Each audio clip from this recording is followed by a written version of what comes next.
Eagle পাখিরা তোমরা কোথায়? সবাই এই মানুষটার উপরে ঝাঁপিয়ে পড়ো, মহারাজের করা নির্দেশ। না, তোমরা এমনটা করো না। না না, তোমরা আমাকে ছেড়ে দাও, এমনটা করো না দয়া করে। দেখো হাল্ক, আমি তোমার কষ্টটা বুঝতে পারতেছি, কিন্তু আমি তোমাকে একটা সাহায্য করতে পারি যদি তুমি আমাকে বিশ্বাস করো। কিন্তু তুমি তো এই ড্রাগনের একজন চামচা, তোমাকে কিভাবে বিশ্বাস করি? তুমি আমাকে বিপদে ফেলে দিবে। আমি ছোট থাকতে এই ড্রাগনটা আমাকে এখানে তুলে নিয়ে এনেছিল এবং সে আমাকে তার চামচে বানিয়ে রেখেছে, তাই তুমি আমাকে বিশ্বাস করো।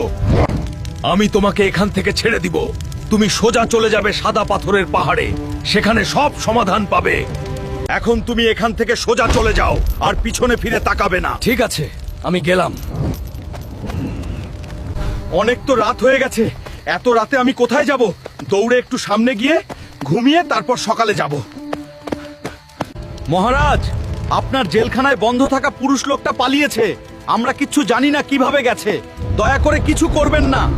ওই লোকটা কোথায় গেছে? তাড়াতাড়ি ওকে ধরে নিয়ে আসো, না হলে তোমাদের সবাই শেষ করে দিব, মনে রেখো। বন্ধুরা, পার্ট 3 দেখতে ভিডিওতে লাইক করে চ্যানেলটা সাবস্ক্রাইব আর পেজটা ফলো করে দাও আর কমেন্টস করো। পার্ট 3।